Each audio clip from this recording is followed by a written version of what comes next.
इसमें से आपको बताएंगे very very most important question जो हमारे 2024 के बोर्ड एग्जाम में पूछे जाएंगे। इसी के बारे में आज अब आपको बताएंगे कि कौन कौन से महत्वपूर्ण प्रश्न हमसे बोर्ड एग्जाम में पूछे जाएंगे। तो आप देख लीजिएगा, जैसे कि हमारे पास दो पेपर हैं, 2023 का पेपर विज्ञान का पेपर और 2022 का पेपर विज्ञान का पेपर।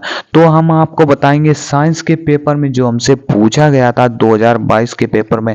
पहले तो हम आपको बताते हैं 2022 के पेपर में जो हमसे very very most important question और एमसीक्यू पूछे गए थे वो हमारे किस प्रकार पूछे गए थे। तो पहले तो आपको हम दिखाते हैं एमसीक्यू। जो एमसीक्यू हमारा पूछा गया था वो आप देख लीजिएगा, यहाँ पर लिखा गया है एक गोलीय दर्पण की वक्रता त्रिज्या 30 सेंटीमीटर है इसकी फोकस दूरी होगी। तो इस प्रकार के हमसे जो प्रकाश का परावर्तन उस चैप्टर से हमसे यहाँ पर एमसीक्यू पूछे गए हैं। आप देख लीजिएगा, यहाँ पर लिखा है किसी वस्तु का आभासी सीधा और बड़ा प्रतिबिंब प्राप्त करने के लिए किसी व्यक्ति को उत्तल लेंस के सामने रखते हैं, लेंस के मुख्य फोकस पर। इसी प्रकार से ये प्रकाश का परावर्तन से फिर पूछ दिया गया क्वेश्चन हमसे एमसीक्यू में। वैद्युत ऊर्जा का मात्रक है, यहाँ पर वैद्युत ऊर्जा का मात्रक पूछ दिया गया है।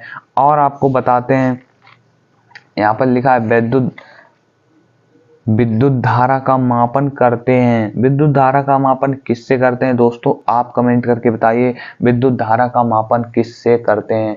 तो आपको ले चलते हैं question very very most important जो हमसे 2-2 नंबर, 4-4 नंबर और 6-6 नंबर में पूछे जाते हैं।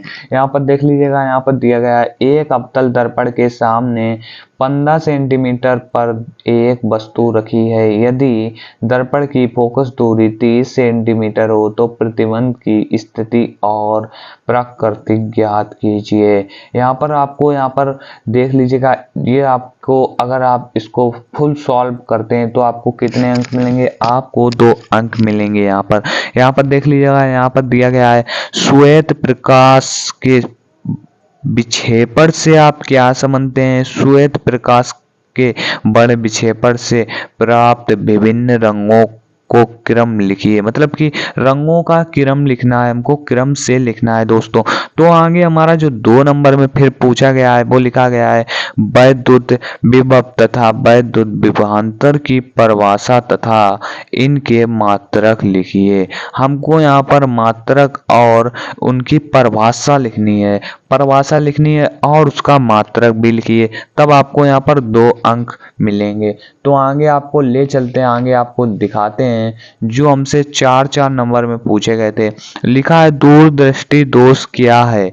तो यहाँ पर देख लीजिएगा, यहाँ पर लिखा गया है दूरदृष्टि दोष क्या है, इसे किस प्रकार संशोधित किया जा सकता है, आवश्यक किरण भी बनाइए। मतलब कि यहाँ पर आवश्यक किरण मतलब कि किरण जरूर बनानी है आपको। इसके लिए आपको 4 अंक निर्धारित किए गए हैं।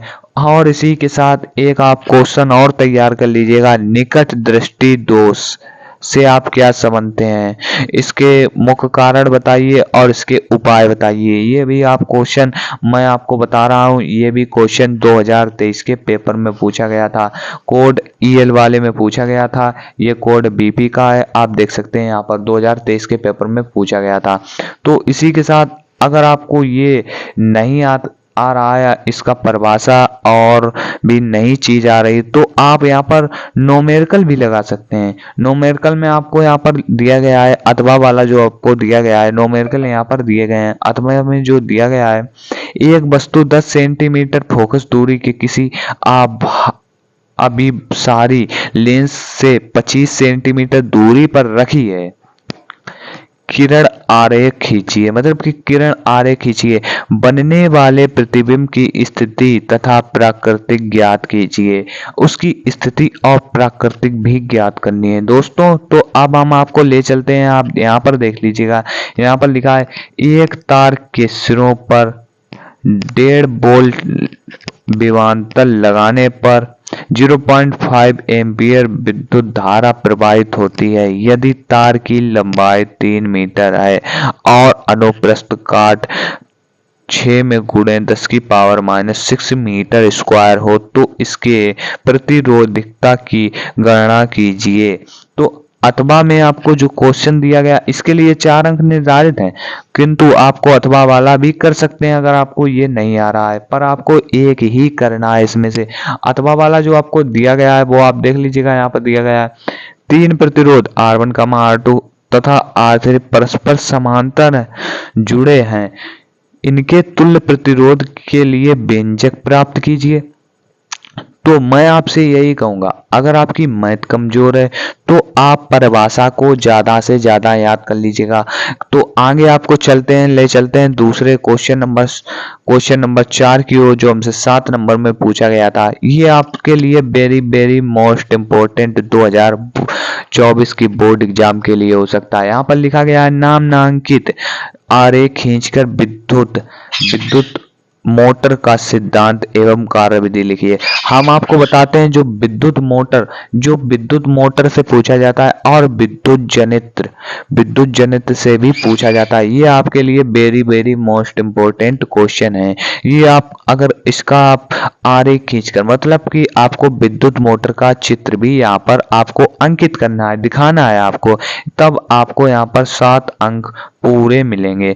तो आप देख लीजिएगा अथवा वाला आप कर सकते हैं न्यूमेरिकल। यहाँ पर देख लीजिएगा 2 बल्ब जिनमें से एक पर 100 वाट 220 वोल्टेज तथा दूसरे पर 60 वाट 220 वोल्टेज अंकित हैं। विद्युत आपूर्ति 220 वोल्ट के साथ समांतर क्रम में जुड़े हैं। विद्युत मेंस में कितनी धारा ली जाएगी? प्रत्येक बल्ब का प्रतिरोध, उनका तुल्य प्रतिरोध तथा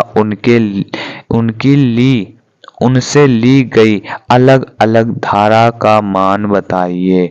तो आपको मैं यही कहूंगा, तो आपके लिए वेरी वेरी मोस्ट इम्पोर्टेंट जो है वो आपके लिए यहाँ पर विद्युत मोटर का सिद्धांत एवं कार्यविधि स्पष्ट कीजिए। ये आप तैयार कर लीजिएगा। ये 2024 के पेपर में पूछा जाएगा 100%।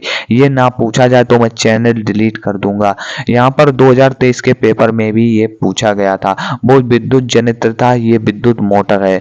तो आपको दिखाते हैं, आगे ले चलते हैं। यहाँ पर देख लीजिएगा, यहाँ दिया गया है का परमाणु यहाँ पर कार्बन परमाणु की संयोजकता है। संयोजकता यहाँ पर बतानी है, आप लोग कमेंट करके बताइए कौन सी होगी। पर आपको ये बात ध्यान रखनी है, जितने भी क्वेश्चन इसमें दिए गए हैं आप अपनी नोटबुक में तैयार कर लीजिएगा और इन पर ज्यादा से ज्यादा अध्ययन करिएगा। यहाँ पर दिया गया है कैल्शियम फास्फेट का सूत्र है, ये भी आप लिख लीजिएगा। और आगे आपको बताते हैं रासायनिक समीकरण, ये आपको बताना है योगात्मक समीकरण है कि निराकरण अभिक्रिया है कि अवक्षेपण अभिक्रिया है कि इनमें से कोई भी अभिक्रिया नहीं है। योगात्मक अभिक्रिया है तो आप योगात्मक पर टिक लगा सकते हैं। तो आगे आपको ले चलते हैं, आगे हम आपको लेकर आ गए हैं निम्नलिखित रासायनिक समीकरण में आक्सीकारक तथा उपचायक पदार्थ कारण देते हुए लिखिए। मतलब कि आपको यहाँ पर कारण देते हुए इस समीकरण में जो आक्सीकारक तथा उपचायक पदार्थ का कारण देते हुए लिखना है रासायनिक समीकरण। यहाँ पर दिया गया है कास्टिक सोडा तथा प्लास्टर ऑफ पेरिस के उपयोग लिखिए। प्लास्टर ऑफ पेरिस किसमें यूज होता है? तो प्लास्टर ऑफ पेरिस हमारा चाक बनाने के उपयोग में होता है, और किसमें होता है? और प्लास्टर चढ़ाने के उपयोग में होता है, और सीमेंट भी बनाने के उपयोग में होता है। यहाँ पर देख लीजिएगा जो हमारा 2 नंबर में और पूछा गया था, वो पूछा गया है मेंडलीव की आवर्त सारणी की किन्हीं 2 उपयोगिताओं का उल्लेख कीजिए। मतलब कि आपको 2 उपयोगिताओं का उल्लेख करना है। तो यहाँ पर मेंडलीव की जो आवर्त सारणी है उसमें हम कह सकते हैं मेंडलीव की आवर्त सारणी में 7 क्षैतिज तथा 18 ऊर्ध्वाधर स्तंभों को दिया गया है और विस्तार किया गया है। ये वाला क्वेश्चन आपको यहाँ पर उनकी 2 विशेषताएं लिखनी है। तो आगे आपको ले चलते हैं, यहाँ पर देख लीजिएगा, यहाँ पर आपको 2 नंबर में पूछा गया है। यहाँ पर लिखा गया है निम्नलिखित कार्बनिक यौगिकों का PAC पद्धति में नाम लिखिए। आपको यहाँ पर मतलब कि इनके नाम लिखना है, तो आपको 2 अंक मिल जाएंगे। तो आगे आपको ले चलते हैं, यहाँ पर दिया गया है विद्युत रासायनिक श्रेणी की किन्हीं 2 उपयोग लिखिए। मतलब कि आपको किन्हीं मतलब कि कोई भी 2 उपयोग लिख सकते हैं आप लोग, तो आपको 2 अंक मिलेंगे। आगे आपको ले चलते हैं, आगे आप देख सकते हैं आपके लिए बहुत ही ये आसान तरीका है। निम्नलिखित समीकरणों को आप पूर्ण कीजिए। मतलब कि यहाँ पर आपको समीकरणों को पूर्ण करना है। इसके लिए आपको कितने अंक मिले हैं आप देख लीजिएगा। जैसा समीकरण वैसे उसके आगे अंक निर्धारित किए गए हैं, आप देख लीजिएगा।